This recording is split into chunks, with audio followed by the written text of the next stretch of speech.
But what I found was that there were a significant number of countries where it actually increased the deaths.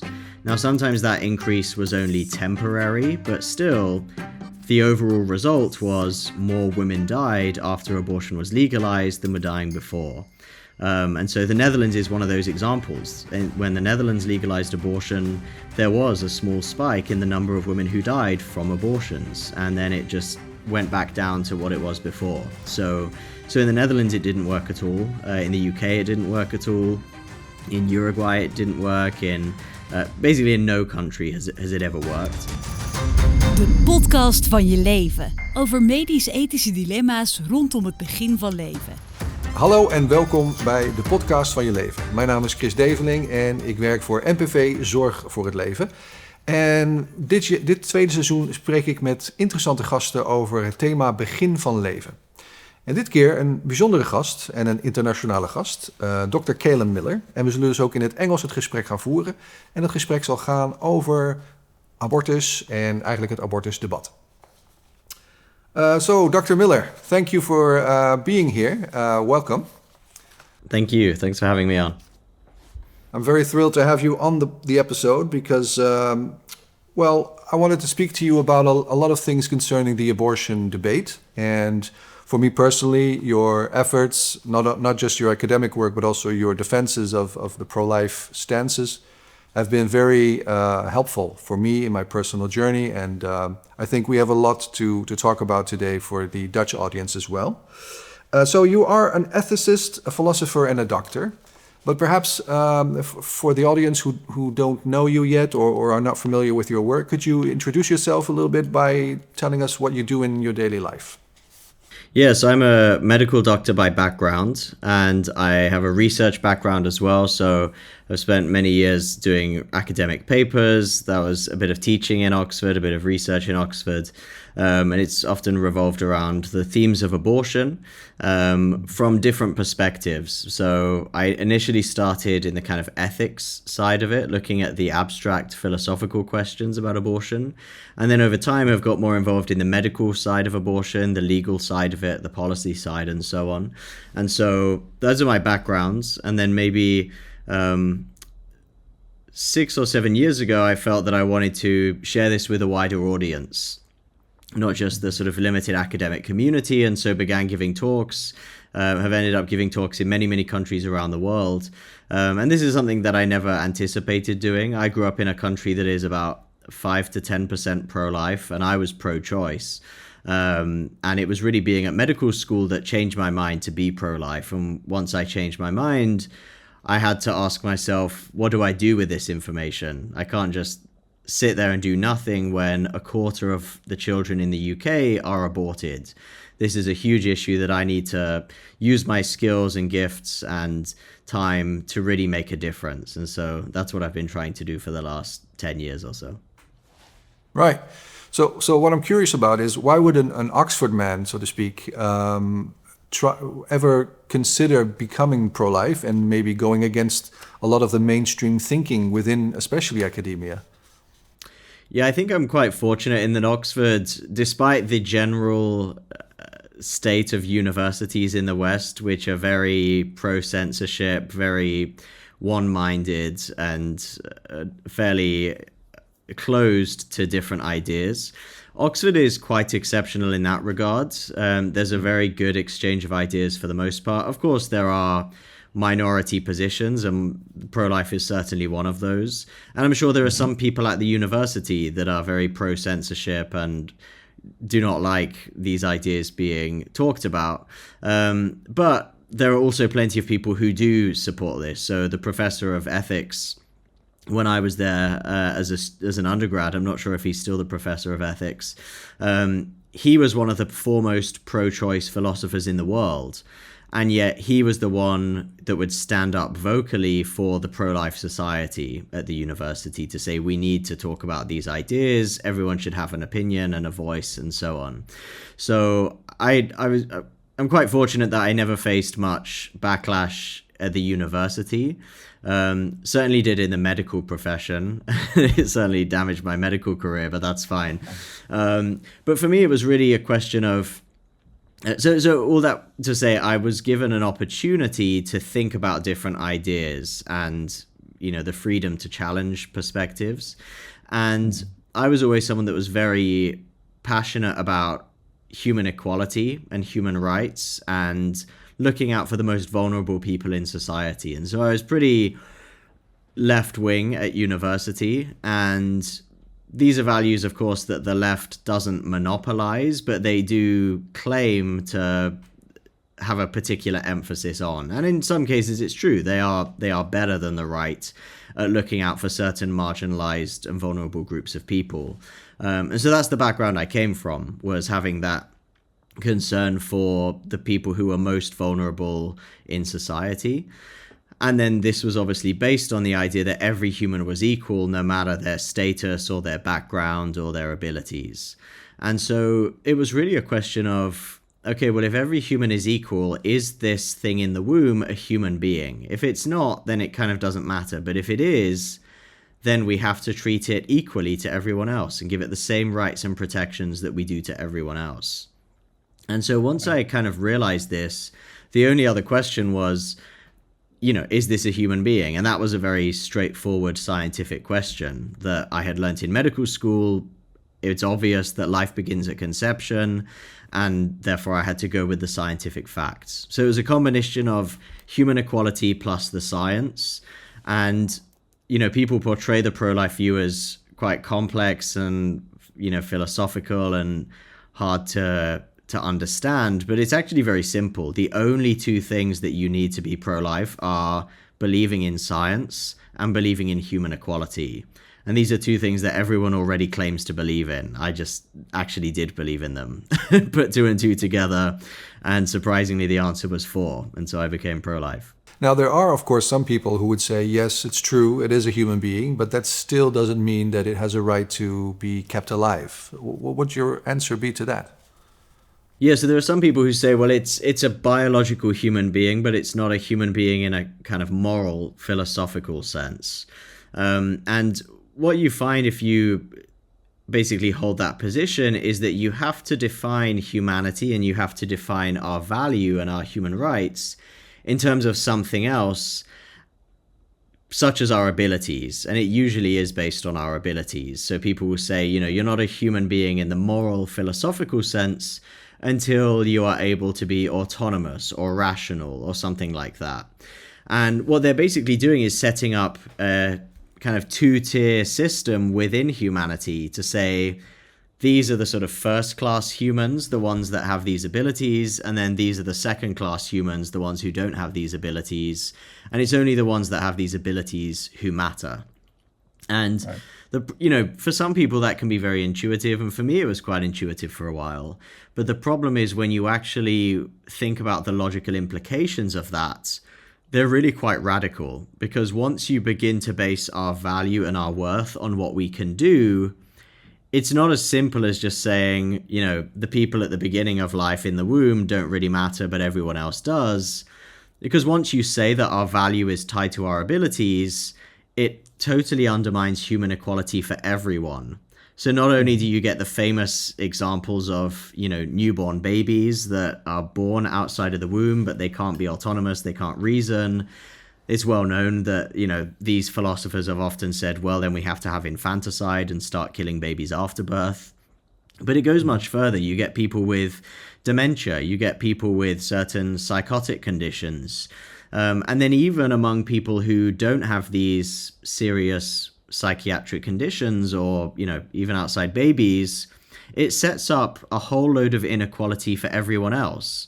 Even the people watching this video will have completely different abilities and talents and skills. Some will be more intelligent, some will be less intelligent. That's totally fine because you and I believe in human equality. Everyone is equal, everyone has the same worth, no matter their abilities. But once you say that our worth is based on our abilities, why shouldn't we say that the more intelligent people watching this video are more valuable than the less intelligent people watching it? So it totally destroys the idea of human equality to begin with. Right. I think that's a great answer indeed, yeah. So I would also like to talk to you about simply the label pro-life. I think we both feel a pretty strong connection to that label because of what we do. But on the left, or rather on the pro-abortion rights side, many people will suggest that it's not the right label. The more correct label would be anti-abortion. What are your feelings about that distinction, and why do you, because I'm sure you believe it's pretty important to keep presenting ourselves as pro-life? Yeah, I think both are fine. If someone says that I'm anti-abortion, that's fine, because what's the alternative? Being pro-abortion? I mean, they don't like being called pro-abortion. They like being called pro-choice.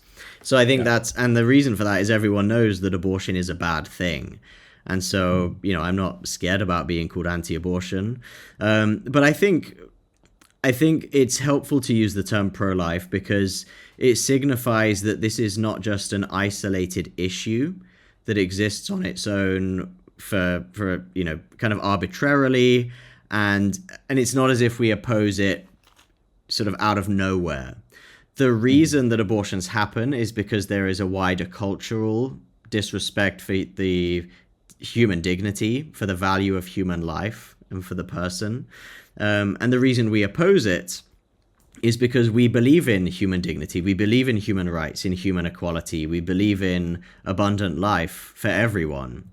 And so, people try to paint this as you only want to stop abortion, you don't care about the rest of humanity because you want to control women or something like that, which is really just a dishonest understanding of why pro-lifers are pro-life. And so I think calling it pro-life is a helpful way because it helps people to understand the foundations of why we are anti-abortion.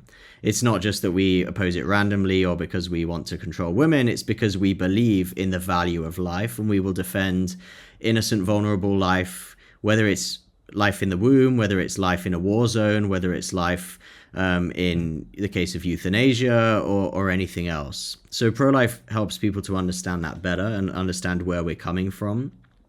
And it's because we're pro-life that we're anti-abortion, in the same way that it's because we're pro-human dignity and pro-freedom that we're against trafficking. So yes, I say I'm anti-trafficking. I'm not ashamed of being anti-trafficking. I think that's a good thing to be, but it's because I believe in human dignity and freedom and human value and human rights that I'm against trafficking. And so the same is true with pro-life. I'm anti-abortion because I'm pro-life. Right. What I also tell people, and I've actually heard you speak about this for the first time once, was that in the past, certain socialist or communist regimes have been legitimately anti-abortion, if you will, because they were simply trying to make their populations grow. So they had demographic motivations, and they had nothing, no value for human life as a motivation for that. Could you elaborate on that a little bit? Yeah, exactly. It's I would say it's a great point, but as you pointed out, it's something I said, so it feels a bit arrogant to say it's a good point.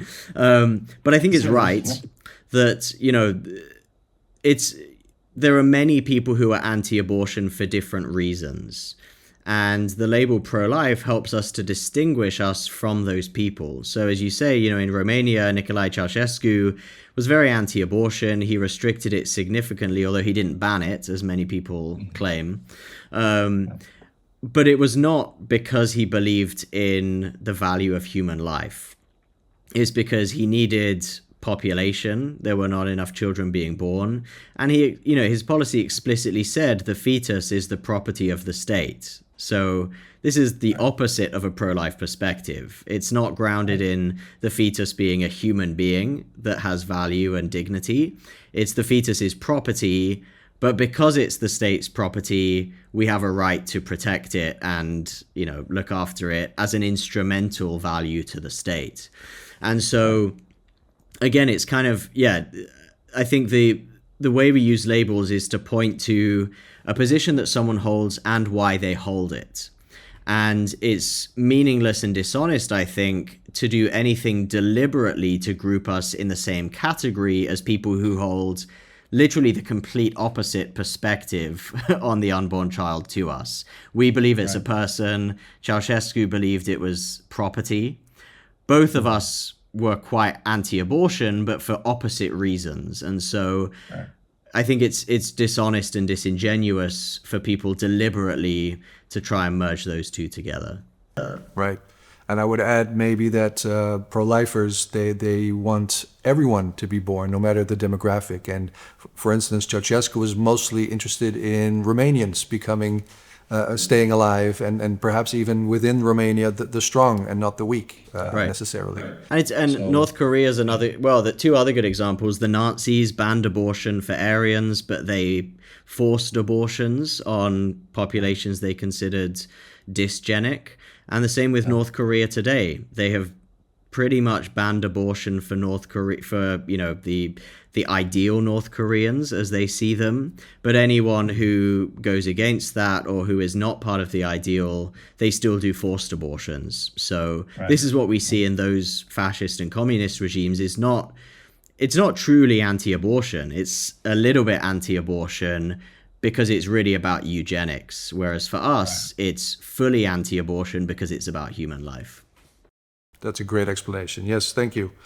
A bit of a tricky question for anyone involved in any type of idealism, you might say, is that, you know, the question, have you ever changed anyone's mind that you know of?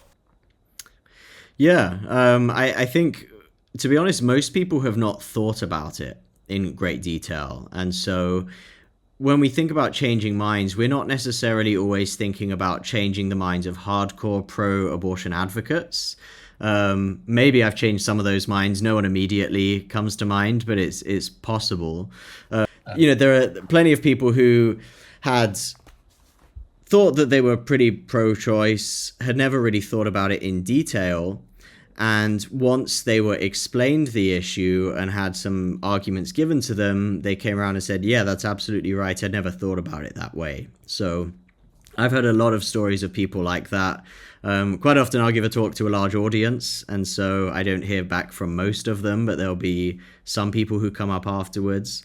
But for sure, it's definitely the kind of issue where minds can change, where I've been able to change minds through my own work. But I think everyone is capable of this. You don't have to have an academic background. Everyone is able to have these conversations. There are great resources online for learning how to have them. And I would say, honestly, that we shouldn't think of the average person as being a hostile, sort of hardcore pro-abortion activist, because those minds are very difficult to change. The average person is pro-choice, at least in Western Europe. They might even have some negative perceptions about pro-lifers. So they might come off as hostile in certain ways, and they might give you some pushback. I'm not saying it's going to be easy. They will be a little bit pro-choice. But if you treat them with compassion and kindness, you listen to them and you share your perspective in a winsome way, I think the average person is very open to listening and to changing their minds. I agree. And as you mentioned, there are online courses on how to go about these conversations with people.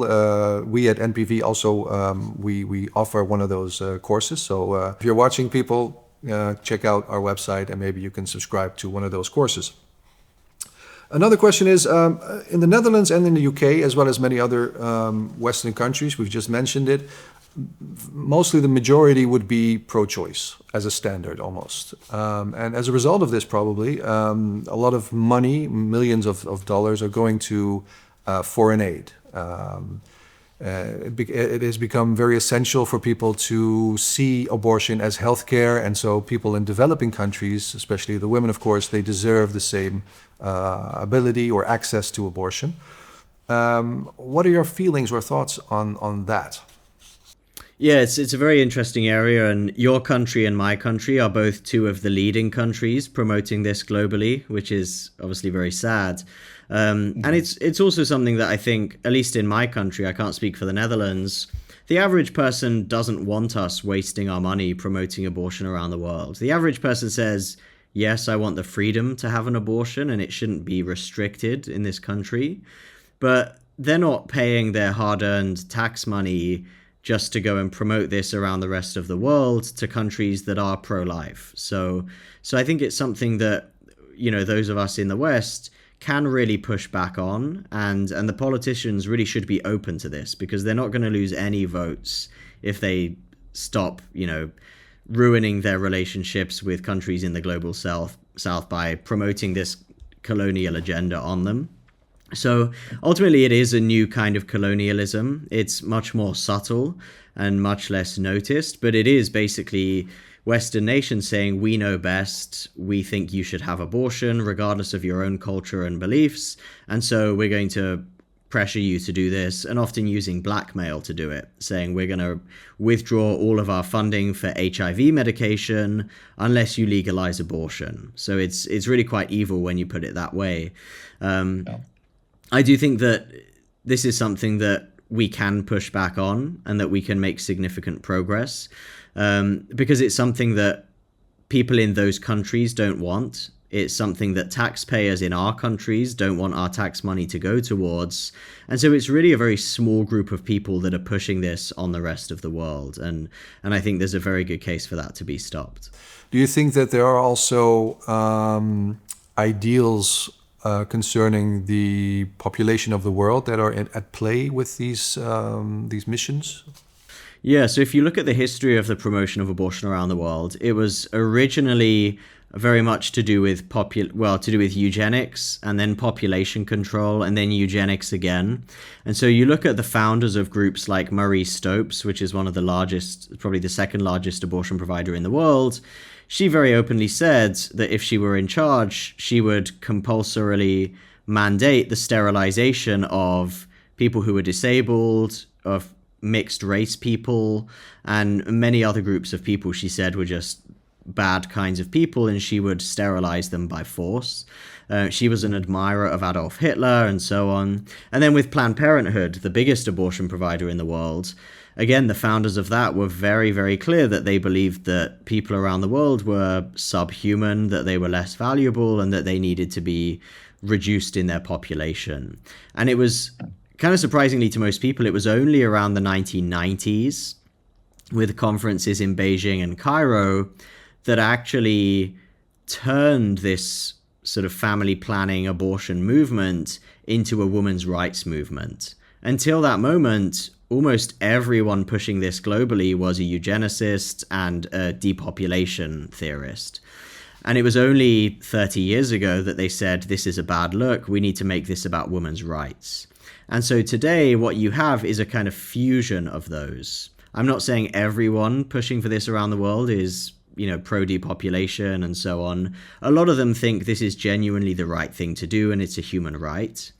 But I would say that this agenda is very easily hijacked by those who believe in depopulation and eugenics, and it is still being hijacked in actual fact by those people with those agendas. So again, you can see this just by where they set up abortion clinics in the US, where they're setting up abortion clinics all over the world, and even the explicit policy. We have sort of business cases, like a business proposal from the Foreign Office in the UK from the last few years. These are not historical documents. From the last few years, we have business case documents from the UK Foreign Office explicitly saying that our goal in Nigeria and in other African countries is to reduce the fertility rate. It's an explicit goal pursued for its own sake, even now. And they're not even, they hide it more than they used to, but they don't fully hide it. So it's certainly not a conspiracy theory to say that this is part of the agenda. Yeah, that sounds absolutely terrible. And racism comes to mind as a motivation, and it's, given the demographics of where they are pushing this. So, I agree. It's very important for politicians to start waking up on concerning this. Yeah. Now, the UK and the Netherlands are the only two countries in Europe who have an abortion limit up to 24 weeks gestation. Could you tell us something about the moral grounds that are given? Because I often talk to people about this, and they really can't give me anything that is a moral legitimizing factor for this limit. Yeah, great question. Historically, I don't know the history of the Dutch law as well, but I know that in the UK, it was originally 28 weeks because that was roughly when they thought viability was. And they actually changed it in 1990 to 24 weeks because viability was improving. We could keep babies alive earlier in pregnancy. And the hope was that we would just continue doing that so that we could say, hey, you don't have to be pregnant if you don't want. This isn't about bodily autonomy anymore. You can just deliver the baby and we can keep the baby alive outside and everyone wins. You keep your bodily autonomy, we keep the baby's life, and everyone wins. And sadly, despite the improvements in premature care of very premature children, we haven't followed that trend. So we can now keep babies alive quite often at 22 weeks, and yet the law in the UK has stayed at 24 weeks. I understand in the Netherlands that you've followed, at least in the medical practice, even if not in the law, you've followed this a bit better in that it sounded from when I last researched it like doctors were hesitant to do abortions after 22 weeks because they recognized that viability had occurred then. Don't take that for gospel because it's been a while since I looked at it, but that was the hope. But sadly, that hasn't really happened in the UK, and certainly the law hasn't changed in the Netherlands anytime recently that I'm aware of. And so, over the next 20 years, probably it will go down significantly from 22 weeks. We already know of a baby that has been born at 21 weeks. And so, in terms of the scientific basis for this, there's no basis anymore for 24 weeks. Nothing changes at 24 weeks. Viability is now 21 to 22 weeks. But that was the historical reason for it. And even viability itself, as we know, doesn't determine the value of a human. There are some humans who are 30 or 40 years old who can survive by themselves. There are other humans that are 30 or 40 years old that need very invasive medical care to be sustained, and they need to be in hospital all the time. And there is no difference in human rights or value between those two people because our dependence or our viability really doesn't make a difference to our value. And so even when it was at viability, there might have been a scientific basis for choosing 24 weeks 30 years ago, but there certainly wasn't a moral basis for it. Well, in the Netherlands, it has been very similar, the history. Of course, abortion became legalized a bit later in the Netherlands than in the UK. And in 1980, when the law passed, it was considered that viability was at 24 weeks. So viability was really the limitation. Now that, of course, voices are raised to lower that limitation, what the advisory commission has said is, well, it's been in place for 40 years now, and it's working just fine. So maybe we ought to sort of remove the medical grounds and just say 24 weeks for the sake of it, which is very interesting, of course. So basically that tells me that the medical ground was never a real ground to begin with. But it's a bit unfair. It reminds me of the saying, they change the rules when it's my turn. We now know that we can save them earlier, but that doesn't mean we're going to change the law. Unfortunately, also in the Netherlands, when we talk about the wanted children that are prematurely born, we have sort of a prenatal care limitation, or rather a start. So in the Netherlands, what the field usually does is at exactly 24 weeks, that's when they'll actively start to care for or try to save a child which is born prematurely. But they will do basically nothing before then, in most cases. So it's different in Germany. 22 weeks, I think, or at least 23, is when they'll start to look at how can we help this child survive.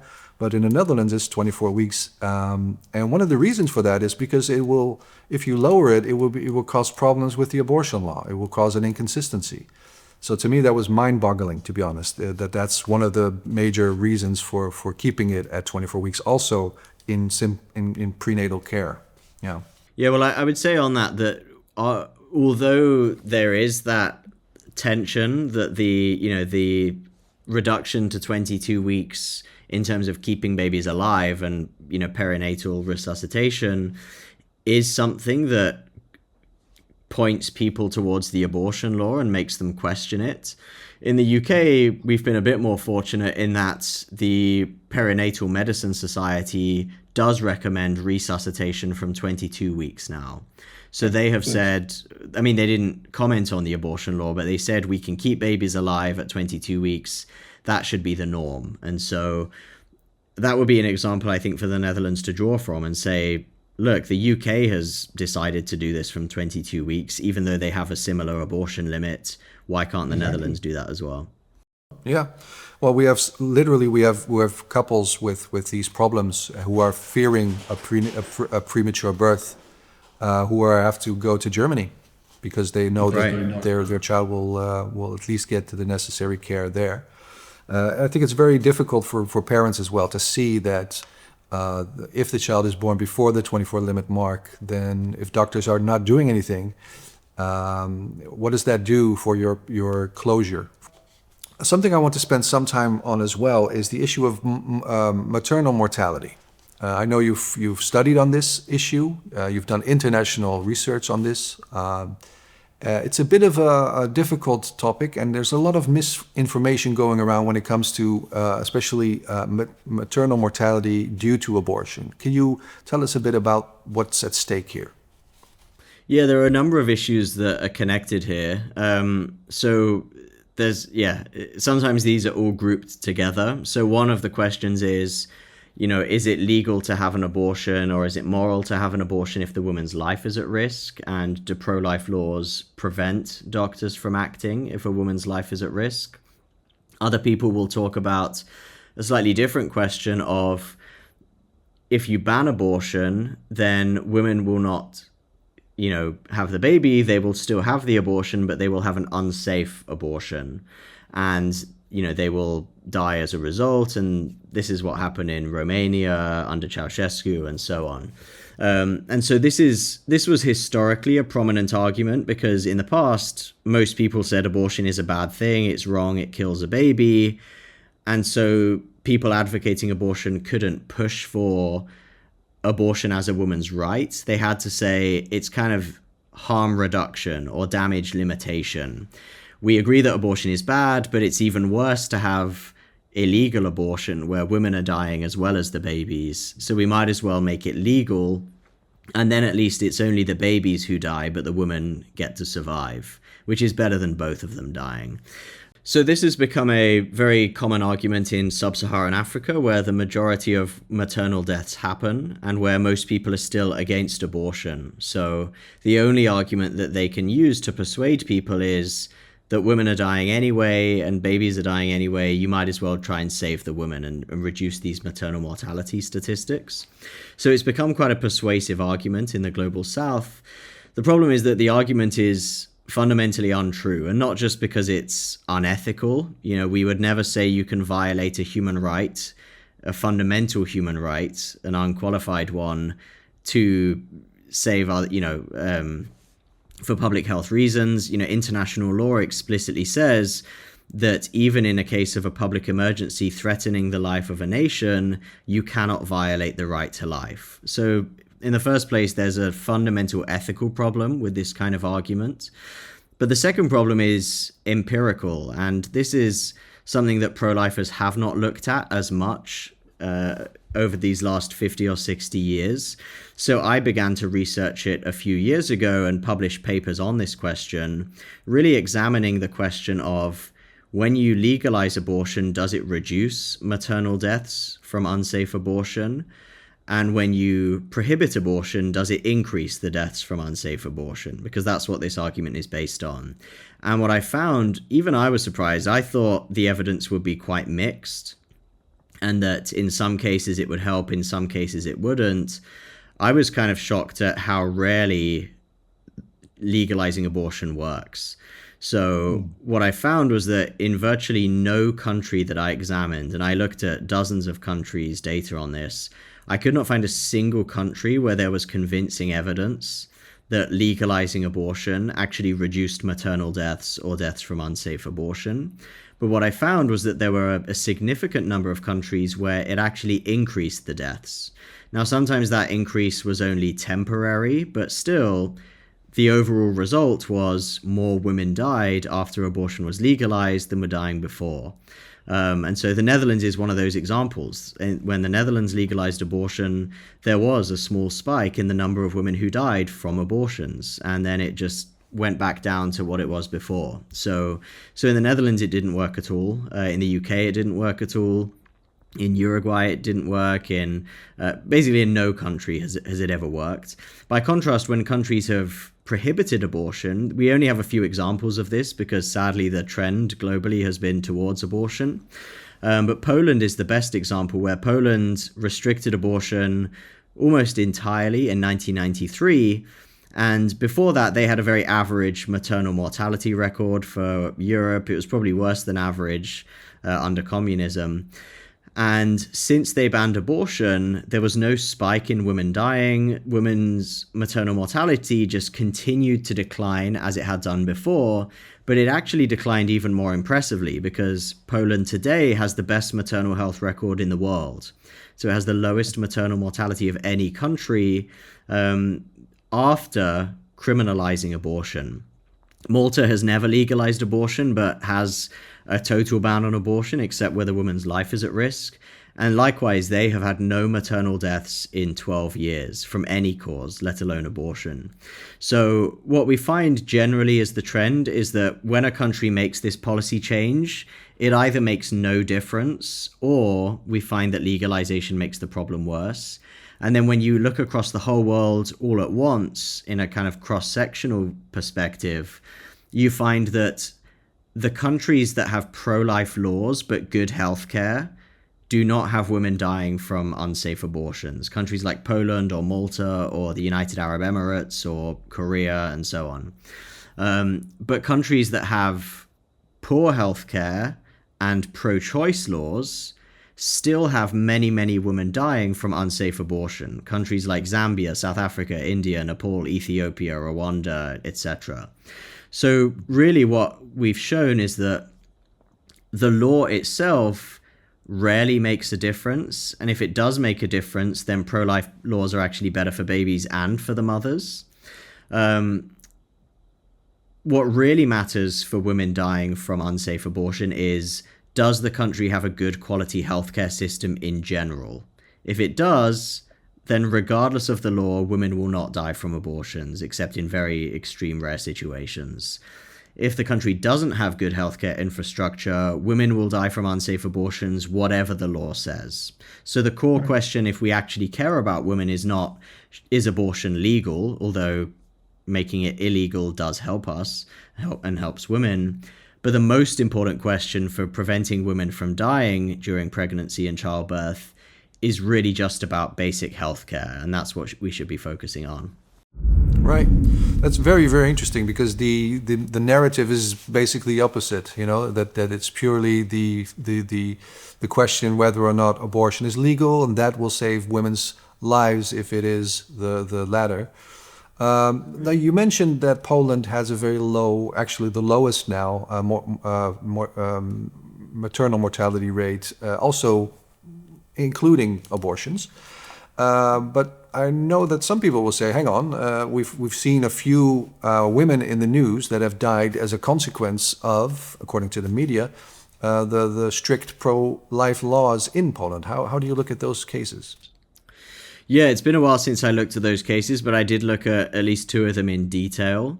We know that these were not cases following that general line of argument. So these were not women who were banned from getting abortion, had an abortion by themselves, and because it was unsafe, they died as a result. These were situations where a woman allegedly, according to certain people, you know, should have gotten an abortion because they had a clinical life-threatening condition, and then because they didn't get an abortion, they passed away. So it's a slightly different case. It's been a while since I looked at them, but I would say a couple of things. One is that on my website, I go into quite a bit of detail on these cases, so that will have much more information than I have now. The second is, if I recall correctly, at least in one of those cases, the woman didn't actually want an abortion. So it was a totally dishonest representation of the facts, because even if abortion were totally legal for any reason in Poland, the woman did not want an abortion and so would have been in the same situation regardless. And that's true in other cases, incidentally. There are other cases around the world where the woman doesn't want an abortion, she dies, and then people blame this death on the law. So it's a common tactic that we've seen in other places. The third thing I'd say is that typically in these cases, what actually happens is that the woman dies not as a result of the law, which in Poland, in Ireland, in every country in the world allows abortion if the woman's life is at risk. So the law is never an obstacle if the woman's life is genuinely at risk, certainly not in Poland, nor anywhere else. But what we actually see is that it is the doctors not realizing that the woman's life is at risk. So the doctors are acting negligently, and that is the real cause of the problem. If the doctors acted responsibly in any way, near responsibility, they would know this woman's life is at risk, the baby has to be delivered, which sadly might mean that it will pass away. And whether you call that an abortion or not is besides the point for now. But these doctors were fundamentally negligent. They didn't realize that the baby's life was at risk. And that is the main cause of these problems. So that's what happened in Ireland with Savita Halapanova, who was the woman who died in a similar situation in Ireland that led to the law being changed. It was the doctors who were clearly at fault. And in Poland, this has actually been vindicated in the last couple of weeks. I saw an article that the medical team at one of these hospitals for one of these cases has actually been, I don't know if they've been charged or prosecuted, I think it was that they were found guilty or at least liable because of their gross medical negligence and failings. So this has actually been supported by the courts in Poland just in the last couple of weeks. Some would say that maybe it's it's also negligence, but it's maybe also their fear of being persecuted because they're not sure if they can prove later on that this was a necessary abortion. Could that also play a role? Yeah, I don't think so, for a number of reasons. One is that when you actually look at the facts of the cases, we know that this was not the main factor. So in Ireland, the doctors in retrospect claimed that. They said after the fact, we were scared, we didn't know if it would be legal. But when you look at the medical records, which are publicly available, it's very obvious that they just didn't realize that she had sepsis, that they didn't treat the sepsis and so on. So they sometimes use that as a retrospective cover because it absolves them of their own responsibility. But the medical records usually demonstrate that there were significant medical clinical failures as well. A second reason is that the law is very clear in these countries. In Ireland, it was absolutely clear you could do an abortion if the woman's life was at risk. In Poland, it's absolutely clear. And as doctors, you have a duty to know, especially if you're an obstetrician, you have a duty to know what the basic law, you don't have to know the details, but you have a duty to know the basic law around your discipline, which includes, can you do an abortion if the woman's life is at risk? And that's a very easy answer to find out for any doctor in their country. The third reason is that for centuries and across dozens and dozens of countries all over the world, doctors do abortions when the woman's life is at risk, or they remove the baby, whatever you want to call it, even when abortion is criminalized. So for decades and decades in the Netherlands, in the UK, in the US, doctors would routinely do these operations if the woman's life was at risk, and they never once hesitated or worried that the law would find them guilty. Around the world today, there are still about 120 countries that prohibit abortion except for health reasons. And again, you just do not see this global outcry of doctors worried about, am I going to be prosecuted? This is an alleged problem that has been totally manufactured in the last few years by abortion activists. It has not existed for around the entire world for decades and decades until now in a few countries. And that is because it simply isn't a problem. It's a manufactured artificial problem for the purposes of propaganda. Another topic that has had a lot of misinformation, so thank you for clarifying some of that. Another question is, this will be the last major topic, telemedicine. This is something that the UK has had for a while now. It started in the pandemic, specifically for abortions. And for our viewers, telemedicine is the practice by which you can have a sort of a call, as we are having now, a video call or even a telephone call with a physician, and they won't have to physically examine you, but you could still get the abortion medication. This means that, I'll let you explain that, but it's going to be harder to see if there's a problem with the pregnancy itself or how far along she is. In the Netherlands, we call it e-health, and it's already being implemented for other types of treatments, but not yet for abortion. They've tried, but it hasn't worked yet. What were your concerns when you look at the UK situation? Because it has been kept in place since the pandemic, because it was working correctly, according to the authorities. But what is your view on this? Yeah, it's an important question, because the goal of this is to make abortion seem like something very trivial. It's like taking ibuprofen. You just have a pill at home or a couple of pills, you have a heavy period, and that's it. And it's no more than that. And we have seen, since these safeguards around abortion have been dropped over the last few years, abortion rates have massively increased in the UK and also in the US, which we really think is a result of this trivialization of the abortion procedure and the fact that it has just been made so easy to do.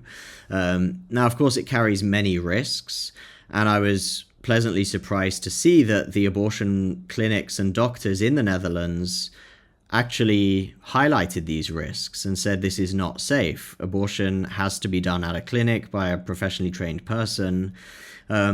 In a sense, I shouldn't be surprised, because this is obviously true. Like, it's not, it shouldn't be controversial that this is dangerous to do it this way. But I was surprised because around the world, it's pretty rare for abortion providers to have that kind of honesty in a way that actually undermines, their colleagues that are pushing for these things to become legalized and promoted. So I was glad to see that. And I think Dutch people should be aware that even the abortion providers in the Netherlands have gone on record saying this. In the UK, as you say, it was brought in hastily during COVID in a very suspicious fashion. So initially the government said they weren't going to bring it in, and then they did a U-turn, and they did multiple U-turns, brought it in. Then they said that they actually concluded from their own investigation, and this is a pro-choice government, their own investigation concluded that it was not safe. And so they actually declared, we are going to end this policy because the pandemic is, decreasing in significance. And it was actually overridden by the activists in Parliament. So the really far left groups in Parliament mobilized with some particularly far left Conservative members of Parliament, basically to overturn the government's decision, not on the basis of any concrete evidence, but just because of the pressure of ideological activists. So what we have seen is that this has been very dangerous for many reasons. If you just send pills in the post, as they call it, you never get to see the woman on her own, so you cannot properly verify whether she is being coerced into this. You can't tell whether she's being trafficked or abused or anything else, because she will always be with someone else, potentially, by her side. You won't do an ultrasound, so you cannot find if she has an ectopic pregnancy that could rupture and cause a hemorrhage and cause her to die without her knowing. You won't know about her immune status in terms of the rhesus antibodies, which can cause significant problems for future pregnancies. You won't know about fibroids. You won't know about sexually transmitted diseases, which could impact the delivery or impact the child. There are so many complications that can happen. Another big one that we've seen is you don't know how developed the baby is. So we know of stories where there have been, 15-year-old girls, for example, delivering babies that are nearly full term. We know of women who have given birth at home with no medical supervision. They've given birth to babies at 35 or 36 weeks or so. The baby has then come out alive and then died, and then the woman has to be investigated for murder because the baby's been born alive. So it's caused huge legal and medical problems for everyone, including the women themselves.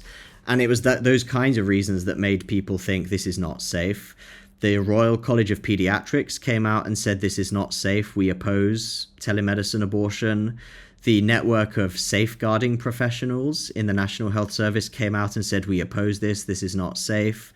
We know there are people even in the Royal College of Obstetricians who are still advocating now that this is not safe and we need to get rid of it. I personally know a woman whose family member died because she was given these pills over the phone and there was no proper medical oversight. So these are real stories that, I personally know about. And for all of those reasons, it's something that is devastatingly unsafe. But it is just the power of pure propaganda that has managed to push this through in the UK and in the US, but fortunately not in many other countries so far. Well, let's hope the Netherlands learns from the example of the UK and then keeps that at bay. So last question. For those viewing who are perhaps not Christians or not pro-life here necessarily, what would you say to them to try to convince them that abortion is morally wrong?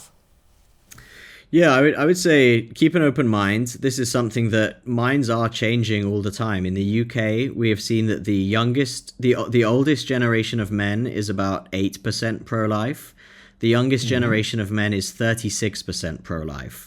So this is not a one-way trend of history that as history goes on, we just make more progress and everyone becomes pro-choice. These are things that are genuinely up for debate and you can take them seriously. I would say keep in mind that the pro-life case is in a way very simple.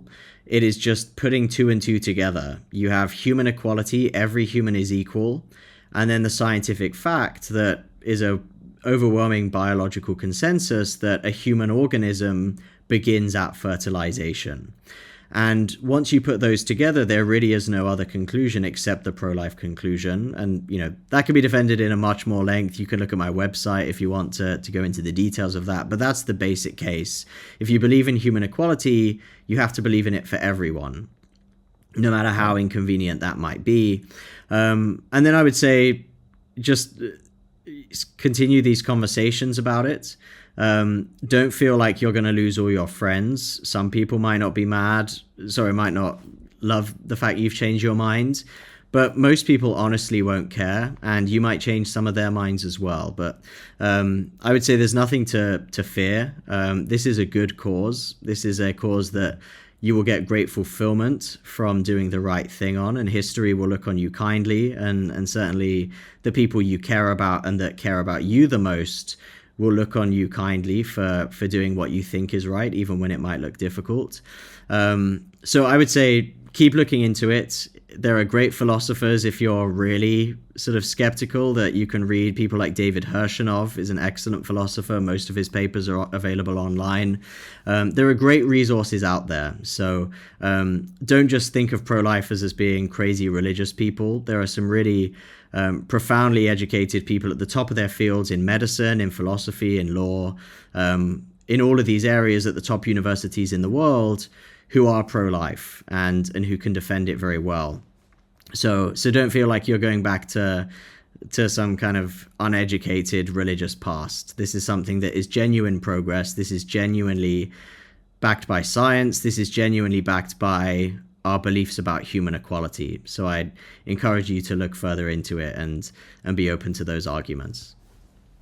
Right. Well, I completely agree with that statement. Thank you. It was a wonderful motivation, hopefully, for people to look into the pro-life stances more if they haven't done so yet. So that was it for the podcast of your life. Dr. Miller, I want to thank you sincerely for your time. I know you have a very busy schedule, And we enjoyed having you here. And we hope we have given viewers a lot to think about. And I hope to see you again sometime. Sounds great. Thanks so much. En voor u thuis, hartelijk dank weer voor het kijken naar de podcast van je leven. Geef het een like, deel het met vrienden. Je kunt het terugkijken op YouTube, Spotify, iTunes en ook op de website depodcastvanjeleven.nl. En kijk ook even naar onze website npvzorg.nl. Daar kun je zien wat de NPV allemaal nog meer doet, behalve het maken van deze podcast. En hopelijk zie ik u volgende keer weer terug. Tot ziens.